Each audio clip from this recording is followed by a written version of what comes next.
आज मे 9 तारिख शुक्रवार 2025 सकाळर मुख्य खबर को आपनकु स्वागत। आसंतु नजर पकाइबा 30 टी बड़ खबर उपरे। जारी रही ऑपरेशन सिंदूर कहिले प्रतिरक्षा मंत्री राजनाथ सिंह। एबे भी ऑपरेशन सिंदूर जारी रही और यही कारण समस्त प्रकार टेक्निकल सूचना देवा संभव नुहे बोली सर्वदलीय बैठक में कहते प्रतिरक्षा मंत्री राजनाथ सिंह। जदि पाकिस्तान आक्रमण करे तेबे भारत पछकु हटिबनी बोली प्रतिरक्षा मंत्री स्पष्ट करथिबा सर्वदलीय बैठक पर सूचना दैछन्ति केंद्र मंत्री किरण रिजिजू। रिजिजू कहछन्ति गोटिए गोटिए घटना को अलग अलग भाव में सूचना देवा ठीक हेब नहीं। सिंदूर पर लाहौर और इस्लामाबाद एयरपोर्ट रे एयर स्पेस बंद कला पाकिस्तान। पाकिस्तान विमान बंदर कर्तृपक्ष अनुजाई पाकिस्तान लाहौर और इस्लामाबाद एयरपोर्ट रे समस्त वाणिज्यिक विमान उड़ाण पर तार एयर स्पेस को बंद कर देछि। तेबे कराची एयरपोर्ट कार्यक्रम थिबा जणा पड़छि। ऑपरेशन सिंदूर को नहीं पाक अंतर्जातीय बेसामरिक विमान चलाचल संगठन पाखरे मध्य निजर आशंका व्यक्त करछि। सूचना थाउ कि पाक और पीओके रे 9 टी आतंकी अड्डा उपरे भारत ऑपरेशन सिंदूर अधीन रे आक्रमण करछि। भारत पाकिस्तान उपर मिसाइल और ड्रोन द्वारा कला आक्रमण। जम्मू और अन्य अंचल में पाकिस्तान द्वारा ड्रोन और मिसाइल आक्रमण पर गुरुवार संध्यार भारत यार दृढ़ जवाब देछि। पाकिस्तान लाहौर सियालकोट इस्लामाबाद और कराची रे भारत पक्षर मिसाइल और ड्रोन माड़ कर सूचना मिली। रिपोर्ट अनुसार यह पूर्व भारत एक पाकिस्तानी F-16 युद्ध विमान को खसाई देता बेले 8 पाकिस्तानी मिसाइल को निष्क्रिय कर देथिला। खाइला हारप ड्रोन हमास आतंकी को निपात पर इस्राएल ठारू किनिथिला भारत। भारत गुरुवार ऑपरेशन सिंदूर द्वितीय दिन में पाकिस्तान वायु प्रतिरक्षा व्यवस्था युक्त राडार HQ-9 को ध्वंस करिछि। तेबे एही राडार को ध्वंस करिछि इस्राएल आसीथिबा ड्रोन हारोप। 185 किलोमीटर बेगर उड़ाण भरुथिबा एही ड्रोन जरिया रे इस्राएल हमास आतंकी को निपात करिथिबा बेले भारत भी ऑपरेशन सिंदूर रे एहार उपयोग करिछि। हारोप ड्रोन रो रेंज 1000 किलोमीटर थिबा सह राडार एहाकु ठाब करि पारिबो नाही। पायलट को जीवंत धरिला भारतीय सेना। रिपोर्ट अनुसार जड़े पाकिस्तानी पायलट को भारतीय सेना जीवंत धरी। पहलगाम आक्रमण जवाब रे भारत ऑपरेशन सिंदूर आरंभ करिया परे गुरुवार पाकिस्तान भारतर अनेक अंचल में ड्रोन माड़ करथिला और यहा परे यह घटिछि। भारतीय सेना कहिछि जे पाकिस्तानी जम्मू पठानकोट उधमपुर भली अंचल में आक्रमण करिया परे कौनसी क्षयक्षति होई नाही। रिपोर्ट अनुसार भारत एक पाकिस्तानी F-16 युद्ध विमान को खसाई देछि। पाकिस्तान युद्ध विमान F-16 को गुली कर खसाइला भारतीय सेना। रिपोर्ट मुताबक भारतीय गुरुवार दिन पाकिस्तान F-16 युद्ध विमान को गुली कर खसाई देछि। सूचना मुताबक जम्मू रे पाकिस्तान ड्रोन आक्रमण बेले भारतीय सैन्य सशस्त्र बाहिनी यह सफलतार सह खसाई देछन्ति। एथिरे पंजाब रो पठानकोट और जम्मू काश्मीर विभिन्न स्थान में पाकिस्तान गुलीमाड़ करथिबा बेले भारतीय सेना यार कड़ा जवाब देछि। संवेदनशील अंचल गुड़िक संपूर्ण ब्लैकआउट लागू पाई निर्देश होइछि। तो संपूर्ण भाव में प्रस्तुत अच्छी पाकिस्तान आक्रमण को सफलता सह प्रतिहत करिपारे कहिले सरकार। जम्मू पठानकोट एवं भारतर विभिन्न स्थान में होइतिबा पाकिस्तान मिसाइल और ड्रोन हमला को सफलतार सह भारतीय सेना प्रतिहत करछि। एनै प्रतिरक्षा मंत्रालय कहिछि भारत तार सार्वभौमत्व रक्षा सह नागरिकों सुरक्षा निश्चित करिया पई संपूर्ण भाव में प्रस्तुत अछि। एथिसह कुआଯାଇଛି जे पाकिस्तान रो आक्रमण रे भारतर कौनसी क्षयक्षति होई नाही। काइनेटिक और नॉन काइनेटिक क्षमता बल रे मिसाइल को तुरंत निष्क्रिय करा जाइछि। निरीक्षण विमान को गुली कर खसाई देला भारत। पाकिस्तान रो एक airborne warning and control system विमान को खसाई देछि भारत। AWAC रो हेउछि एपरि एक विमान जहाँ एयर फ्रेम ऊपर बड़ राडार डिश लागिଥାଏ और यह आकाश में आखि भाव कार्य करिଥାଏ। सेहीपरि भारतर अनेक शहर को टार्गेट करी पाकिस्तान पठाइथिबा ड्रोन गुडी को मध्य भारतीय सेना खसाइबारे सफल होइछि। अन्यपटे सुरक्षा दृष्टि धर्मशाला चलथिबा IPL मैच को अधारु बातिल करा जाइछि।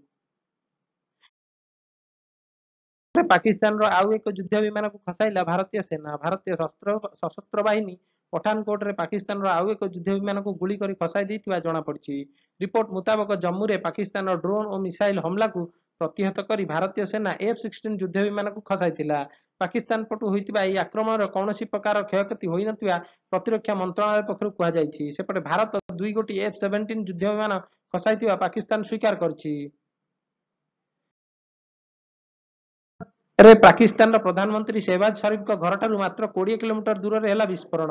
ଇସଲାମାବାଦରେ ପାକିସ୍ତାନ ପ୍ରଧାନମନ୍ତ୍ରୀ ଶେହବାଜ ଶରୀଫଙ୍କ ବାସଭବନଠୁ ଅନତି ଦୂରରେ ଏକ ବିସ୍ଫୋରଣ ଘଟିଥିବା ସୂଚନା ମିଳିଛି। ରିପୋର୍ଟ ଅନୁସାରେ ପାକ୍ ପ୍ରଧାନମନ୍ତ୍ରୀଙ୍କ ଘରଠାରୁ ମାତ୍ର 20 କିଲୋମିଟର ଦୂରରେ ଏହି ବିସ୍ଫୋରଣ ହୋଇଥିଲା। ପାକିସ୍ତାନର ଡ୍ରୋନ୍ ଆକ୍ରମଣର ପାଲଟା ଜବାବ ଭାରତ ଦେଉଥିବା ବେଳେ ଏହି ଘଟଣା ସାମ୍ନାକୁ ଆସିଛି। ସେପଟେ ପାକିସ୍ତାନ ଡ୍ରୋନ୍ ଆକ୍ରମଣରେ ଉଦ୍ୟମ କରିଥିବା ବେଳେ ଜମ୍ମୁ, ପଠାନକୋଟ ଓ ଉଧମପୁରରେ କୌଣସି କ୍ଷତି ହୋଇନଥିବା ସରକାର ସ୍ପଷ୍ଟ କରିଛନ୍ତି। ଉତ୍ତେଜନା ଭିତରେ ବନ୍ଦ ହେଲା ଭାରତର 24 ଗୋଟି ଏୟାରପୋର୍ଟ, ଜାରି ହେଲା ସୂଚନା। ଭାରତ ଓ ପାକିସ୍ତାନ ମଧ୍ୟରେ ବୃଦ୍ଧି ପାଇଥିବା ଉତ୍ତେଜନାକୁ ନଜରରେ ରଖି ଭାରତ 24ଟି ଏୟାରପୋର୍ଟକୁ ପୁରା ବନ୍ଦ କରିଦେଇଛି। ଏହା ମଧ୍ୟରେ ଚଣ୍ଡିଗଡ଼, ଶ୍ରୀନଗର, ଅମୃତସର, ଲୁଧିଆନା, ଭୁନ୍ତର, କିଶନପଡ଼ା, ପଟିଆଲା, ସିମଲା, ଭଟିଣ୍ଡା, ଜୈସଲମେର, ଯୋଧପୁର, ବିକାନେର, ପଠାନକୋଟ, ଜମ୍ମୁ, ଲେହ, ମୁନ୍ଦ୍ରା, ଜାମନଗର, ପୋରବନ୍ଦର, କେଶୋଦ ଏବଂ ଭୁଜ ସାମିଲ ଅଛି। ଜମ୍ମୁ, ପଞ୍ଜାବ, ଗୁଜରାଟ ଓ ରାଜସ୍ଥାନରେ ପାକିସ୍ତାନର ଡ୍ରୋନ୍ ଓ ମିସାଇଲ ଆକ୍ରମଣ ପରେ ଉତ୍ତେଜନା ବୃଦ୍ଧି ପାଇବାରେ ଲାଗିଛି। ଲାହୋରରେ ବିସ୍ଫୋରଣ, ଅନେକ କିଲୋମିଟର ଯାଏଁ ଶୁଭିଲା ଶବ୍ଦ। ଗୁରୁବାର ସକାଳେ ପାକିସ୍ତାନର ଲାହୋର ସହରରେ ବିସ୍ଫୋରଣ ହୋଇଥିବା ନେଇ ନ୍ୟୁଜ୍ ଏଜେନ୍ସି ରୟଟର୍ସ ପାକିସ୍ତାନର ଜିଓ ଟିଭି ଓ ଜଣେ ପ୍ରତ୍ୟକ୍ଷଦର୍ଶୀଙ୍କ ବୟାନ ଆଧାରରେ ରିପୋର୍ଟ କରିଛି। ଏହି ବିସ୍ଫୋରଣର ଶବ୍ଦ ଅନେକ କିଲୋମିଟର ଯାଏଁ ଶୁଣାଯାଇଥିବା ନେଇ ସୂଚନା ମିଳିଛି। ସୂଚନା ଥାଉ କି ମଙ୍ଗଳବାର ବିଳମ୍ବିତ ରାତିରେ ପାକିସ୍ତାନ ଓ ପିଓକେରେ 9ଟି ଆତଙ୍କବାଦୀ ଆଡ୍ଡା ଉପରେ ଭାରତ ଆକ୍ରମଣ କରିଥିଲା। ଏଥିରେ 80ରୁ ଅଧିକ ଆତଙ୍କବାଦୀଙ୍କର ମୃତ୍ୟୁ ହୋଇଥିବା ସୂଚନା ମିଳିଛି। ନଷ୍ଟ ନେଇ ପାକିସ୍ତାନ ମନ୍ତ୍ରୀଙ୍କ ଦାବି, ପ୍ରମାଣ ମାଗିବାକୁ କହିଲେ ସୋସିଆଲ ମିଡିଆରେ ଅଛି। ପାକିସ୍ତାନ ପ୍ରତିରକ୍ଷା ମନ୍ତ୍ରୀ ଖ୍ୱାଜା ଆସିଫଙ୍କର ଏକ ହାସ୍ୟାସ୍ପଦ ବୟାନ ପୁଣି ଥରେ ପାକିସ୍ତାନକୁ ଲଜ୍ଜିତ କରିଛି। ଭାରତର ଅପରେସନ ସିନ୍ଦୁର ପରେ ସିଏନ୍ଏନ୍ ଟିଭିକୁ ସାକ୍ଷାତକାର ଦେଇ ସେ କହିଥିଲେ, ପାକିସ୍ତାନ ସେନା ଭାରତର 5ଟି ବିମାନକୁ ନଷ୍ଟ କରିଛି। ଏହାର ଜବାବରେ ସିଏନ୍ଏନ୍ ନ୍ୟୁଜ୍ ଆଙ୍କର ପଚାରିଥିଲେ, କେଉଁ ଆଧାରରେ ଆପଣ ଏଭଳି ଦାବି କରୁଛନ୍ତି? କିଛି ପ୍ରମାଣ ଅଛି କି? ଏହା ଉତ୍ତରେ ଖ୍ୱାଜା ଆସିଫ କହିଥିଲେ, ଏସବୁର ଭିଡିଓ ସୋସିଆଲ ମିଡିଆରେ ଭାଇରାଲ ହେଉଛି। ଅପରେସନ ସିନ୍ଦୁରକୁ ବ୍ରିଟେନ ସଂସଦରେ ଭୁରି ଭୁରି ପ୍ରଶଂସା। ଆତଙ୍କବାଦ ବିରୁଦ୍ଧରେ ଭାରତର ଅପରେସନ ସିନ୍ଦୁରକୁ ବ୍ରିଟେନ ସଂସଦରେ ଭୁରି ଭୁରି ପ୍ରଶଂସା କରାଯାଇଛି। ସାଂସଦ ପ୍ରୀତି ପଟେଲ ହାଉସ ଅଫ୍ କମନ୍ସରେ ଭାରତ ଏହି ପଦକ୍ଷେପକୁ ସ୍ୱାଗତ କରିବା ସହ ଆତଙ୍କବାଦୀଙ୍କର ମୁକାବିଲା ପାଇଁ ସହଯୋଗୀଙ୍କ ସହ ମିଶି କାମ କରିବାକୁ ବ୍ରିଟେନ ସରକାରଙ୍କୁ ଆହ୍ୱାନ କରିଥିଲେ। ସେ ପହଲଗାମରେ ହୋଇଥିବା ଆତଙ୍କୀ ହମଲାର କାହାଣୀ ବଖାଣିବା ସହ ମୃତକଙ୍କ ପରିବାରକୁ ସମବେଦନା ଜଣାଇଥିଲେ। ଏଥିସହ ଲାଡେନର ଉଦାହରଣ ଦେଇ ପାକିସ୍ତାନର ଆତଙ୍କ ପୋଷଣ ନୀତି ବାବଦରେ କହିଥିଲେ। ପାକିସ୍ତାନୀ ସେନା ସୁରକ୍ଷାରେ ମୃତ ଆତଙ୍କୀଙ୍କୁ ଶ୍ରଦ୍ଧାଞ୍ଜଳି ଦେଲା କୁଖ୍ୟାତ ଆତଙ୍କବାଦୀ ରାଉଫ। ଭାରତର ଅପରେସନ ସିନ୍ଦୁରରେ ନିହତ ଆତଙ୍କବାଦୀଙ୍କ ଅନ୍ତିମ ସଂସ୍କାରରେ ଲସ୍କର କମାଣ୍ଡର ହାଫିଜ ଅବଦୁଲ ରାଉଫ ସାମିଲ ହୋଇଥିବା ପ୍ରାର୍ଥନା କରିଛି। ହାଫିଜକୁ 2010 ମସିହାରେ ଆମେରିକା ବିଶ୍ୱର କୁଖ୍ୟାତ ଆତଙ୍କବାଦୀ ତାଲିକାରେ ସାମିଲ କରିଥିଲା। ପାକିସ୍ତାନୀ ସେନାର ସୁରକ୍ଷା ବଳୟ ମଧ୍ୟରେ ରହି ସେ ଶ୍ରଦ୍ଧାଞ୍ଜଳି ଦେବାକୁ ପହଞ୍ଚିଥିଲା। ଭାରତର ଏହି ଅପରେସନ ସିନ୍ଦୁରରେ ପାକିସ୍ତାନର 100ରୁ ଉର୍ଦ୍ଧ୍ୱ ଆତଙ୍କବାଦୀ ମୃତ୍ୟୁ ହୋଇଥିବା ବେଳେ ପ୍ରତିରକ୍ଷା ମନ୍ତ୍ରୀ ରାଜନାଥ ସିଂହ ସୂଚନା ଦେଇଛନ୍ତି। ପାକିସ୍ତାନର ଏୟାର ଡିଫେନ୍ସ ସିଷ୍ଟମକୁ ଧ୍ୱଂସ କଲା ଭାରତ। ଗୁରୁବାର ସକାଳେ ଭାରତୀୟ ସଶସ୍ତ୍ର ବାହିନୀ ପାକିସ୍ତାନର ବିଭିନ୍ନ ସ୍ଥାନରେ ଏୟାର ଡିଫେନ୍ସ ସିଷ୍ଟମ ଓ ରାଡାରକୁ ଟାର୍ଗେଟ କରିଥିବା ପ୍ରତିରକ୍ଷା ମନ୍ତ୍ରଣାଳୟ କହିଛି। ଏଥିସହ ଲାହୋରରେ ସକ୍ରିୟ ଥିବା ଏକ ଏୟାର ଡିଫେନ୍ସ ସିଷ୍ଟମକୁ ଧ୍ୱଂସ କରାଯାଇଛି। ପାକିସ୍ତାନ ଯେଉଁଭଳି ଭାବରେ ଆକ୍ରମଣ ପାଇଁ ଉଦ୍ୟମ ଚଳାଇଛି, ଭାରତୀୟ ସେନା ସେମାନଙ୍କ ସମାନ ଢଙ୍ଗରେ ଏହାର ଜବାବ ଦେଉଥିବା ମନ୍ତ୍ରଣାଳୟ କହିଛି। ତେବେ 12ଟି ଭାରତୀୟ ଡ୍ରୋନ୍ ଓ 9ଟି ସ୍ଥାନରେ ହାମଲା କରିଥିବା ନେଇ ପାକିସ୍ତାନ କହିଥିଲା। ଡ୍ରୋନରେ ଭାରତର 15ଟି ସାମରିକ ଘାଟିକୁ ଆକ୍ରମଣ କରିବାକୁ ପାକିସ୍ତାନର ଉଦ୍ୟମ ତାଲିକା ଜାରି। ମେ 7-8 ତାରିଖ ମଧ୍ୟରାତ୍ରିରେ ଭାରତ ପ୍ରାୟ 15ଟି ସାମରିକ ଘାଟି ଉପରେ କ୍ଷେପଣାସ୍ତ୍ର ଓ ଡ୍ରୋନ୍ ଆକ୍ରମଣ କରିବାକୁ ଚେଷ୍ଟା କରିଥିଲା ପାକିସ୍ତାନ। ସରକାରୀ ସୂଚନା ମୁତାବକ ଅବନ୍ତିପୋରା, ଶ୍ରୀନଗର, ଜମ୍ମୁ, ପଠାନକୋଟ, ଅମୃତସର, କପୁରଥାଲା, ଜଲନ୍ଧର, ଲୁଧିଆନା, ଅଦମପୁର, ବଟିଣ୍ଡା, ଚଣ୍ଡିଗଡ଼, ନାଲ, ଫେଲୋଦି, ଉତ୍ତରଲୋଇ ଓ ଭୁଜ ଇତ୍ୟାଦି ସ୍ଥାନକୁ ଟାର୍ଗେଟ କରାଯାଇଥିଲା। ତେବେ ଇଣ୍ଟିଗ୍ରେଟେଡ କାଉଣ୍ଟର ଗ୍ରିଡ୍ ଓ ଏୟାର ଡିଫେନ୍ସ ସିଷ୍ଟମ ଏହାକୁ ବିଫଳ କରିଦେଇଛି। କେମିତି ଲୋପ ପାଇବ ମଣିଷ ଜାତି, ନାସାର ଅଧ୍ୟୟନରୁ ଖୁଲାସା। ନାସା ଓ ଜାପାନର ଟୋହୋ ବିଶ୍ୱବିଦ୍ୟାଳୟର ଗବେଷକମାନେ ଏକ ଅଧ୍ୟୟନରେ ଦାବି କରିଛନ୍ତି ଯେ ପୃଥିବୀର ଜୀବନ୍ତ କୌଣସି ବାହ୍ୟ ଘଟଣା ଯୋଗୁଁ ନୁହେଁ, ବରଂ ଏକ ଆଭ୍ୟନ୍ତରୀଣ ପ୍ରକ୍ରିୟା ଯୋଗୁଁ ଶେଷ ହେବ। ଅଧ୍ୟୟନ ଅନୁଯାୟୀ ସକଳ ଶକ୍ତିର ଆଧାର ସୂର୍ଯ୍ୟଙ୍କର ଉଜ୍ଜ୍ୱଳତା ବୃଦ୍ଧି ପାଇବା ସହ ବାୟୁମଣ୍ଡଳରେ ଅମ୍ଳଜାନ ପରିମାଣ ଧୀରେ ଧୀରେ ହ୍ରାସ ପାଇବାରେ ଲାଗିବ, ଯାହାଫଳରେ ଗଛଲତା ମରିଯିବେ ଏବଂ ଅମ୍ଳଜାନ ଉପରେ ନିର୍ଭରଶୀଳ ସମସ୍ତ ଜନ୍ତୁ ମଧ୍ୟ ଲୋପ ପାଇବେ। ବୈଠକ ପରେ ରାହୁଲ ଗାନ୍ଧୀଙ୍କ ପ୍ରତିକ୍ରିୟା, କହିଲେ ସରକାରଙ୍କ ନିଷ୍ପତ୍ତିକୁ ପୁରା ସମର୍ଥନ। କେନ୍ଦ୍ର ସରକାରଙ୍କ ପକ୍ଷରୁ ଅନୁଷ୍ଠିତ ସର୍ବଦଳୀୟ ବୈଠକ ପରେ ବିରୋଧୀ ଦଳର ନେତା ରାହୁଲ ଗାନ୍ଧୀ ସରକାରଙ୍କ ନିଷ୍ପତ୍ତିକୁ ପୁନଃ ସମର୍ଥନ ଜଣାଇଥିବା କହିଛନ୍ତି। ସେ କହିଛନ୍ତି, ଆମେ ସରକାରଙ୍କ ସହ ଅଛୁ। କିଛି ଜିନିଷ ଏଭଳି ଅଛି ଯାହା ଉପରେ ଆମେ ଆଲୋଚନା କରିବାକୁ ଚାହୁଁନୁ। ସମସ୍ତେ ସମର୍ଥନ କରିଛନ୍ତି। ଏହି ବୈଠକରେ କଂଗ୍ରେସ, ଏଆଇଏମ୍ଏମ୍ ଏବଂ ଟିଏମସି, ଡିଏମକେ ଓ ଆମ୍ ଆଦମୀ ପାର୍ଟି, ଶିବସେନା ଏବଂ ସମାଜବାଦୀ ପାର୍ଟି ସମେତ ଅନେକ ଦଳ ଅଂଶଗ୍ରହଣ କରିଥିଲେ। ରିପୋର୍ଟରେ ପାକିସ୍ତାନର ଏୟାର ଡିଫେନ୍ସ ସିଷ୍ଟମକୁ ଧ୍ୱଂସ କଲା ଭାରତ। ରିପୋର୍ଟ ଅନୁସାରେ ପାକିସ୍ତାନ ମିସାଇଲ ଓ ଡ୍ରୋନ୍ ଆକ୍ରମଣରେ ଜବାବ ଦେବାକୁ ଯାଇ ଭାରତ ସିଆଲକୋଟରେ ପାକିସ୍ତାନର ଏୟାର ଡିଫେନ୍ସ ସିଷ୍ଟମକୁ ଧ୍ୱଂସ କରିଦେଇଛି। ଏହା ପୂର୍ବରୁ ଲାହୋରରେ ପାକିସ୍ତାନର ଏୟାର ଡିଫେନ୍ସ ସିଷ୍ଟମକୁ ଭାରତ ଧ୍ୱଂସ କରିଥିବା ନେଇ ପ୍ରତିରକ୍ଷା ମନ୍ତ୍ରଣାଳୟ ପକ୍ଷରୁ କୁହାଯାଇଥିଲା। ତେବେ ପାକିସ୍ତାନ ଯେଭଳି ଭାବରେ ଆକ୍ରମଣ ପାଇଁ ଉଦ୍ୟମ ଚଳାଇଛି, ଭାରତୀୟ ସେନା ସମାନ ଢଙ୍ଗରେ ଏହା ଜବାବ ଦେଉଥିବା ନେଇ ପ୍ରତିରକ୍ଷା ମନ୍ତ୍ରଣାଳୟ ପକ୍ଷରୁ କୁହାଯାଇଛି। ମଧ୍ୟରେ ଉଭୟ ଦେଶର ଜାତୀୟ ସୁରକ୍ଷା ପରାମର୍ଶ ଦାତା ଯୋଗାଯୋଗ କରିଥିବା ଦାବି କଲା ପାକିସ୍ତାନ। ପାକିସ୍ତାନ ବୈଦେଶିକ ମନ୍ତ୍ରୀ ଇସାକ୍ ଡାର୍ ଦାବି କରିଛନ୍ତି ଯେ ପାକିସ୍ତାନର ଜାତୀୟ ସୁରକ୍ଷା ପରାମର୍ଶଦାତା ଲେଫ୍ଟନାଣ୍ଟ ଜେନେରାଲ ଆସିମ ମଲ୍ଲିକ ଭାରତର ଏନ୍ଏସ୍ଏ ଅଜିତ ଡୋଭାଲଙ୍କ ସହ ଯୋଗାଯୋଗରେ ଅଛନ୍ତି। ତେବେ ଏନେଇ ଭାରତ ସରକାରଙ୍କ ପକ୍ଷରୁ ପ୍ରତିକ୍ରିୟା ଆସିନାହିଁ। ସୂଚନା ମୁତାବକ ଅପରେସନ ସିନ୍ଦୁର ପରେ ପାକିସ୍ତାନ ଭାରତର 15ଟି ସହର ଉପରେ ହାମଲାର ଯୋଜନା କରିଥିବା ବେଳେ ଭାରତୀୟ ସେନା ଏହାକୁ ପଣ୍ଡ କରିଦେଇଛି। ଦୁଇ ଦେଶ ମଧ୍ୟରେ ସୀମାରେ ଉତ୍ତେଜନା ବୃଦ୍ଧି ପାଇଛି। 100 ଥର ନଟ୍ ଆଉଟ୍ ହେବାର ପ୍ରଥମ ଖେଳାଳି ହେଲେ ଧୋନି, ନୂଆ କଲେ ରେକର୍ଡ। ଆଇପିଏଲ୍ ଇତିହାସରେ 100 ଥର ନଟ୍ ଆଉଟ୍ ରହିଥିବା ପ୍ରଥମ ଖେଳାଳି ହେଉଛନ୍ତି ଚେନ୍ନାଇ ସୁପର କିଙ୍ଗସ୍ ଅଧିନାୟକ ମହେନ୍ଦ୍ର ସିଂ ଧୋନି। 43 ବର୍ଷୀୟ ଧୋନି ବୁଧବାର ଦିନ କୋଲକାତା ନାଇଟ୍ ରାଇଡର୍ସ ବିପକ୍ଷରେ ଏହି ସଫଳତା ହାସଲ କରିଛନ୍ତି। ସୂଚନା ହେଉ କି ଆଇପିଏଲ୍ରେ ଅଧିକ ଥର ନଟ୍ ଆଉଟ୍ ରହିଥିବା ଖେଳାଳିଙ୍କ ତାଲିକାରେ ଦ୍ୱିତୀୟ ସ୍ଥାନରେ ରବୀନ୍ଦ୍ର ଜାଡେଜା ଥିବା ବେଳେ ସେ 80 ଥର ନଟ୍ ଆଉଟ୍ ରହିଛନ୍ତି। ଜବାବ ମଧ୍ୟରେ ପାକିସ୍ତାନ ଆକାଶରୁ ୟୁ-ଟର୍ନ ନେଉଛନ୍ତି ସମସ୍ତ ବିମାନ। ଭାରତ ଓ ପାକିସ୍ତାନ ମଧ୍ୟରେ ଉତ୍ତେଜନା ବଢ଼ୁଥିବା ବେଳେ ପାକିସ୍ତାନ ଯାଉଥିବା ବିମାନ ସବୁ ୟୁ-ଟର୍ନ ମାରୁଛନ୍ତି। ଫ୍ଲାଇଟ୍ ଟ୍ରାକିଂ ୱେବସାଇଟ୍ ଏକ ଫଟୋ ସେୟାର କରିଛି, ଯେଉଁଥିରେ ପାକିସ୍ତାନ ଆକାଶରେ ଉଡୁଥିବା ସମସ୍ତ ବିମାନ ୟୁ-ଟର୍ନ ନେବାକୁ ଦେଖାଯାଇଛି। ପାକ୍ ଆକ୍ରମଣର କଡ଼ା ଜବାବ ଦେବାକୁ ଯାଇ ରାଡାର ସିଷ୍ଟମକୁ ଭାରତ ନଷ୍ଟ କରିଦେଇଛି। ଆଉ ଏହାପରେ କରାଚି, ଇସଲାମାବାଦ ଓ ଲାହୋର ଯାଉଥିବା ବିମାନ ଅବତରଣ ପୂର୍ବରୁ ପ୍ରତ୍ୟାବର୍ତ୍ତନ କରୁଛନ୍ତି। ଫାଇଦା ନେବାକୁ ଚେଷ୍ଟା କଲେ ଭୋଗିବାକୁ ପଡିବ, କହିଲେ ପ୍ରତିରକ୍ଷା ମନ୍ତ୍ରୀ ରାଜନାଥ ସିଂ। ଭାରତ ପାକ୍ ମଧ୍ୟରେ ଉତ୍ତେଜନା ବଢୁଥିବା ବେଳେ ପାକିସ୍ତାନର ନାଁ ନ ନେଇ ପ୍ରତିରକ୍ଷା ମନ୍ତ୍ରୀ ରାଜନାଥ ସିଂ କହିଛନ୍ତି, ଆଲୋଚନା ମାଧ୍ୟମରେ ସମସ୍ୟାର ସମାଧାନ କରିବାକୁ ଆମେ ସବୁବେଳେ ସମର୍ଥନ କରିଆସିଛୁ। କିନ୍ତୁ ଏହାର ଅର୍ଥ ନୁହେଁ ଯେ କେହି ଆମର ସହିଷ୍ଣୁତାର ଫାଇଦା ଉଠାଇବ। ଯଦି କେହି ଆମ ଧୈର୍ଯ୍ୟର ଫାଇଦା ଉଠାଇବାକୁ ଚେଷ୍ଟା କରେ, ତେବେ ତାକୁ ଦଣ୍ଡ ଭୋଗିବାକୁ ପ୍ରସ୍ତୁତ ରହିବାକୁ ହେବ। ଉଲ୍ଲେଖଯୋଗ୍ୟ, ପହଲଗାମ ହମଲାର ବଦଳା ଅପରେସନ ସିନ୍ଦୁର ମାଧ୍ୟମରେ ନେଇଛି ଭାରତ। ସାମରିକ ଘାଟି ଉପରେ ଆକ୍ରମଣ ପାଇଁ ଉଦ୍ୟମ କରିଥିଲା ପାକିସ୍ତାନ। କର୍ଣ୍ଣେଲ ସୋଫିଆ କୁରେଶୀ।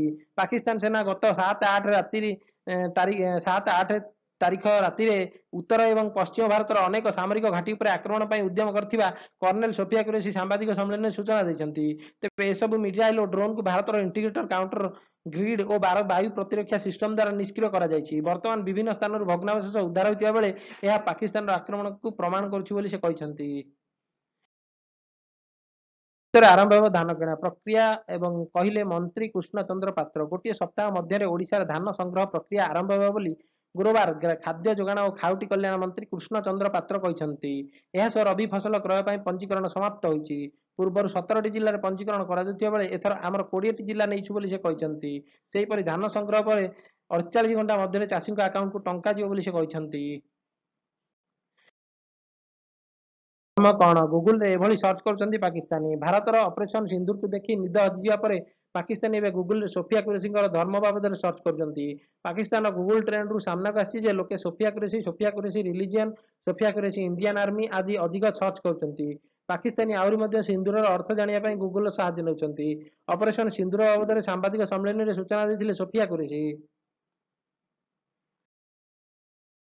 ମୋଦି ଆମର ଲକ୍ଷ୍ୟ ନୁହେଁ, ଆମେ କେବଳ ପାକିସ୍ତାନ ଆକ୍ରମଣର ଜବାବ ଦେଉଛୁ, କହିଲା ଭାରତ। ପାକିସ୍ତାନରେ ଭାରତୀୟ ସଶସ୍ତ୍ର ବାହିନୀର କାର୍ଯ୍ୟାନୁଷ୍ଠାନକୁ ନେଇ ବୈଦେଶିକ ସଚିବ ବିକ୍ରମ ମିଶ୍ରି ସାମ୍ବାଦିକ ସମ୍ମିଳନୀରେ ସୂଚନା ଦେଇଛନ୍ତି। ସେ କହିଛନ୍ତି, ଆମେ ଉତ୍ତେଜନା ବୃଦ୍ଧି କରିବାକୁ ଚାହୁଁନା, ଆମେ କେବଳ ପାକିସ୍ତାନର ଆକ୍ରମଣର ଜବାବ ଦେଉଛୁ। ସେ ଆହୁରି ମଧ୍ୟ କହିଛନ୍ତି, ଭାରତ ପାକିସ୍ତାନରେ କେବଳ ଆତଙ୍କୀ ଠିକଣାକୁ ଟାର୍ଗେଟ କରିଥିଲା।